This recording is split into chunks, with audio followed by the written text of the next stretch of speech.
आप सभी लोगों को राम राम। आज संडे है और मैं आप लोगों को पिछले हफ्ते इंडियन ऑटोमोबाइल मार्केट में क्या कुछ नया हुआ है, कौन सी गाड़ी लॉन्च हुई है, कौन सी होने वाली है, किसकी क्या खबर है, वो सारी चीजें फलाना ढिमाका सब कुछ इस वीडियो में मैं आपको बताने वाला हूं। भाई क्रेटा फेसलिफ्ट की कुछ नई इमेजेस निकलकर सामने आई हैं जिससे देखकर ऐसा लग रहा है कि कुछ चीजें एक्स्टर से इंस्पायर्ड होंगी। तो भाई एक्स्टर का रियर लुक इंस्पायर्ड ना हो, बाकी कुछ भी हो कोई फर्क नहीं पड़ता। ये मेरा पर्सनल ओपिनियन है ना, आपका कुछ और हो सकता है। उसका रियर लुक मुझे अच्छा नहीं लगता बस। तो फीचर्स की बात करें तो एडास और 360 डिग्री कैमरा जैसे फीचर्स इस गाड़ी में आपको नए देखने को मिलने वाले हैं। और भी कई सारे फीचर्स होंगे जैसे कि हेड अप डिस्प्ले भी इस गाड़ी में मिलता नहीं, हो सकता है वो भी आपको मिलने लगे। अगले साल की फरवरी में इसके फेसलिफ्ट को लॉन्च किया जाएगा। कई सारे डीलर्स इसकी अनऑफिशियली बुकिंग्स लेना भी चालू कर गए हैं, तो अगर आप चाहो तो बुक भी करा सकते हो क्रेटा फेसलिफ्ट को। मर्सिडीज GLC जो है वो 9 अगस्त को लॉन्च होगी। इसकी बुकिंग्स चालू हो गई हैं। 1.5 लाख रुपए की टोकन अमाउंट से आप इसको बुक करा सकते हो। 75 लाख रुपए इसके एक्सपेक्टेड प्राइसेस है। भाई इंडियन आर्मी वाले आजकल बड़ा इंटरेस्ट दिखा रहे हैं नई नई गाड़ियां खरीदने में। एक टाइम था जब मारुति जिप्सी इनके पास हुआ करती थी बस, फिर उन्होंने खरीदी सफारी स्टॉर्म 4x4, फिर उन्होंने खरीदी नेक्सॉन इलेक्ट्रिक, फिर इन्होंने खरीदी अब स्कॉर्पियो क्लासिक। स्कॉर्पियो क्लासिक की 1850 यूनिट्स इन्होंने ऑर्डर की हैं, जिनमें से कुछ यूनिट्स को डिलीवर किया गया है इंडियन आर्मी को। और नेक्स्ट जनरेशन स्कॉर्पियो नहीं है, वो स्कॉर्पियो क्लासिक है। 2.2 लीटर डीजल इंजन इसमें दिया गया है। एग्जैक्टली क्या स्पेसिफिकेशन है, क्या क्या चेंजेस किए गए, ये सब कुछ नहीं बताया। कलर जरूर देखने को मिल रहा है, वही आर्मी वाला कलर है।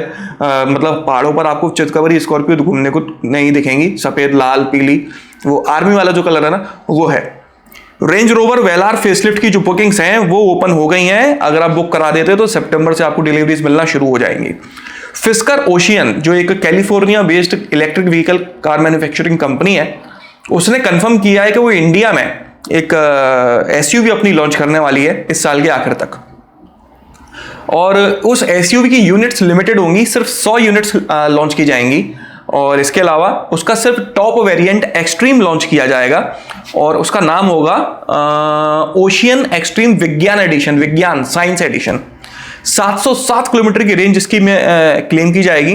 113 किलोवाट की बैटरी है डोल इलेक्ट्रिक मोटर्स के साथ में, जो 572 bhp की पावर और 737 Nm का टॉर्क जनरेट करती है। 0 to 100 किलोमीटर पर आवर की स्पीड को सिर्फ 4 सेकंड्स में अचीव कर लेती है। तो स्पेसिफिकेशन देख के बिल्कुल नहीं लगता कि ये गाड़ी सस्ती होने वाली है, काफी महंगी होगी। मतलब सिट्रन जैसी हालत होगी इस कंपनी की भी। आते से ही सबसे पहला प्रोडक्ट इतना महंगा है कि लोगों ने खरीदा ही नहीं, क्योंकि यार नई नई गाड़ी आई है, नई नई कंपनी आई है, उसकी सर्विस कैसी है, क्या गाड़ी की हालत कैसी होती, कुछ नहीं पता, तो लोग क्यों खरीदेंगे। आप कोई सस्ता प्रोडक्ट लॉन्च करो 5-7-6 लाख रुपए का, तो समझ में भी आता है लोगों के बजट में लोग इतना रिस्क ले भी सकते हैं। अब ये गाड़ी लॉन्च होगी करीब 40 से 50 लाख के आसपास, कौन खरीदेगा। और सिर्फ 100 यूनिट्स लॉन्च की जाएंगी शुरुआत में। नेक्स्ट जनरेशन सेंटा फी को रिवील कर दिया गया है। कुछ स्टाइलिंग में चेंजेस इसमें किए गए हैं और व्हील बेस को पहले से ज्यादा बढ़ा दिया गया है। भाई टेस्ला का साइबर ट्रक आप लोगों ने देखा होगा, कई बार इसके बारे में न्यूज भी सुनी होगी। अब फाइनली इसका प्रोडक्शन चालू हो गया है। अभी तक जो आपने साइबर ट्रक देख रखा था वो कंसेप्ट वर्जन था। इस साइबर ट्रक के बेसिकली तीन वेरिएंट्स हैं और इन तीनों वेरिएंट्स में सिर्फ फीचर्स का ही अंतर नहीं है, बैटरी का भी अंतर है, रेंज का भी अंतर है, पेलोड कैपेसिटी का भी अंतर है, टोइंग कैपेसिटी का भी अंतर है। जैसे कि अगर मैं अंतर की बात करूं तो इस ट्रक में कम से कम 402 किलोमीटर और ज्यादा से ज्यादा 804 किलोमीटर की रेंज क्लेम की जाती है। और टेस्ला का ऐसा कहना है कि इस गाड़ी की जो बॉडी है वो इतनी मजबूत है कि 9 mm की बुलेट भी उसको छेद नहीं सकती। तो भाई ऐसी गाड़ियां भी बन रही हैं। अगर मैं प्राइसिंग की बात करूं तो इंडियन प्राइसेस के हिसाब से यूएस में इस गाड़ी का बेस वेरिएंट 32.72 लाख रुपीस का मिल जाता है, मिड वेरिएंट 40.92 लाख रुपीस का और टॉप वेरिएंट 57.32 लाख रुपीस का मिल जाता है।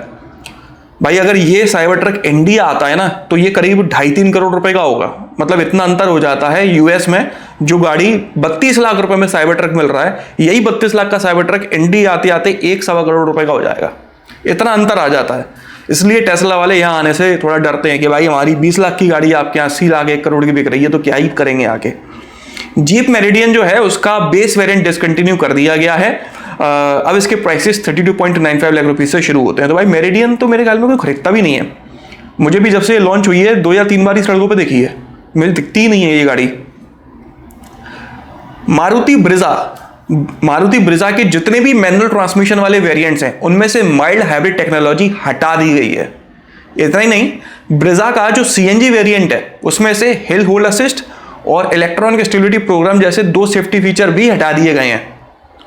एड ऑन भी किया गया है, वो एड ऑन ये किया गया है कि भाई सारी सीट्स पे सीट बेल्ट रिमाइंडर आपको मिल जाता है, चाहे कोई बैठा हो ना बैठा हो, वो खूब चिल्ला रहे होते हैं पेल के। तो भाई ये कॉस्ट कटिंग जो है, मारुति ने काफी तगड़ी कॉस्ट कटिंग करी है और माइल्ड हाइब्रिड टेक्नोलॉजी हटाने की वजह से इसका माइलेज भी 17.5 kmpl पे आके सिमट गया है। ऑटोमेटिक ट्रांसमिशन में आपको अभी भी माइल्ड हाइब्रिड टेक्नोलॉजी मिल जाती, क्योंकि अगर उसमें से हटा देते तो माइलेज काफी कम हो जाना था। तो इसलिए ये भाई कॉस्ट कटिंग करी गई है और मारुति की और भी अपनी गाड़ी में कॉस्ट कटिंग करी है, अभी मैं आगे आपको बताऊंगा। इंडियन आर्मी की एक और न्यूज है कि इन्होंने स्कॉर्पियो क्लासिक तो खरीदी, टोयोटा हाइलक्स पिकअप ट्रक भी खरीद मारा। कितनी यूनिट्स खरीदी हैं वो नहीं पता, लेकिन खरीदी हैं और ये पहला टाई अप है टोयोटा और इंडियन आर्मी के बीच में। तो भाई अलग ही काम चल रहा है। सिट्रन C3 क्रॉसओवर के बारे में तो आप लोगों ने सुना होगा, लेकिन C3X क्रॉसओवर सेडान के बारे में नहीं सुना होगा। उसकी टेस्टिंग भी इंडियन रोड्स पर चालू हो गई है और जल्दी ही ये गाड़ी आपको मार्केट में देखने को मिलने वाली है होंडा सिटी, सियाज, इन जैसी गाड़ियों के अगेंस्ट। टाटा अल्ट्रोज में 2 नए वेरिएंट्स ऐड किए गए हैं, XM और XM ऑप्शनल। XM आपको 6.9 लाख रुपीस का मिल जाता है और XM ऑप्शनल नहीं, सॉरी, XM-S सनरूफ वाला XM-S आपको 7.35 लाख रुपीस का मिल जाता है। इन दोनों वेरिएंट्स में आपको सिर्फ मैनुअल ट्रांसमिशन मिलता है और 9 इंच की टच स्क्रीन मिल जाती है एज अ ऑप्शन। अगर आप लेना चाहते हो तो, नहीं लेना चाहते तो नहीं मिलेगी। भाई मॉरिस गैराजेस ने एक डिजाइन पेटेंट की है और वो डिजाइन है बाउजन यप इलेक्ट्रिक व्हीकल SUV की, जैसे कुछ दिन पहले ही चाइना में रिवील किया गया है। वही सेम गाड़ी यहां पर लाने वाले हैं।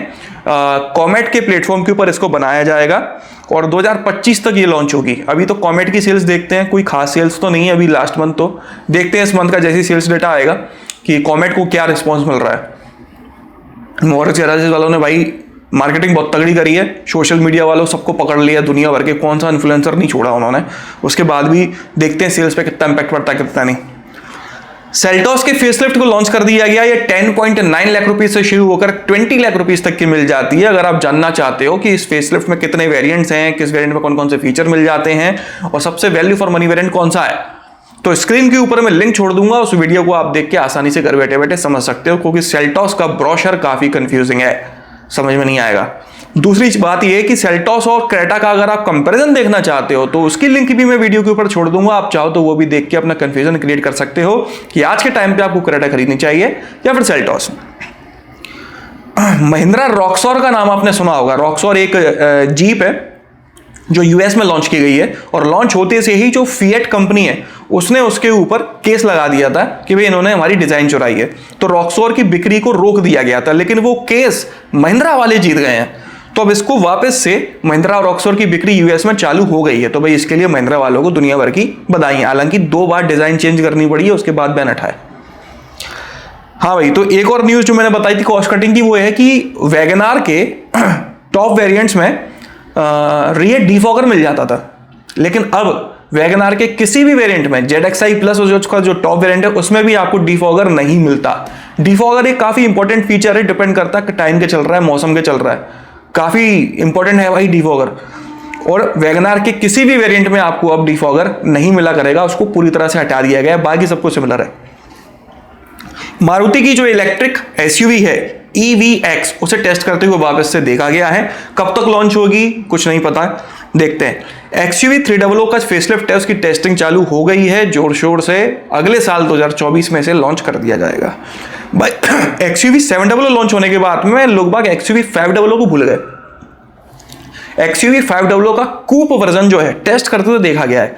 आपको अगर याद हो कौन से साल का ऑटो एक्सपो था मुझे याद नहीं है, लेकिन उसमें महिंद्रा ने अपनी एक SUV लॉन्च करी थी, कूप वर्जन में लॉन्च नहीं करी थी, सॉरी रिवील करी थी, जिसका नाम था शायद एरो।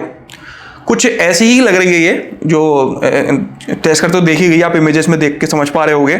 तो हाल फिलहाल में इसको XUV 500 कूप SUV बोल सकते हैं। लॉन्च होने के बाद क्रेटा, सेल्टॉस, हैरियर जैसी गाड़ियों को ये कॉम्पिटिशन देगी। तो भाई देखते हैं ये कब तक लॉन्च होगी। बात ये नहीं है कि कब तक लॉन्च होगी, बात ये है कि लॉन्च होने के बाद महिंद्रा कस्टमर्स को डिलीवर कर भी पाएगा या नहीं। 2-2 साल की वेटिंग है भाई, नया प्रोडक्ट ये झेल भी पाएंगे। और आगे बढ़ते हैं तो टू व्हीलर मार्केट की बात करते हैं। तो ओला S1 एयर की जो परचेज विंडो है वो 28 जुलाई को ओपन हो जाएगी उन लोगों के लिए जो ओला के या तो पहले से कस्टमर्स हैं या फिर जिन्होंने ओला S1 एयर को बुक करा के रखा हुआ है। ना आपने बुक करा रखा है और ना ही आप कस्टमर हो, तो आपके लिए 31 जुलाई से विंडो ओपन होगी। रॉयल एनफील्ड बुलेट 350 30 अगस्त को इंडिया में लॉन्च होने वाली है, तो जो लोग इंटरेस्टेड थे, इंतजार ज़्यादा नहीं बचा। हीरो एक्सट्रीम 200S 4 वाल्व को लॉन्च कर दिया गया है। 1.41 लाख रुपीस में ये मिल जाती है। 199.6 सीसी का इंजन इसमें दिया गया है, जो लगभग 19.1 bhp की पावर और 17.35 Nm का टॉर्क जनरेट करती है। तो भाई ये न्यूज़ तो बस इस हफ्ते की इतनी ही थी, 2 व्हीलर और 4 व्हीलर मार्केट की।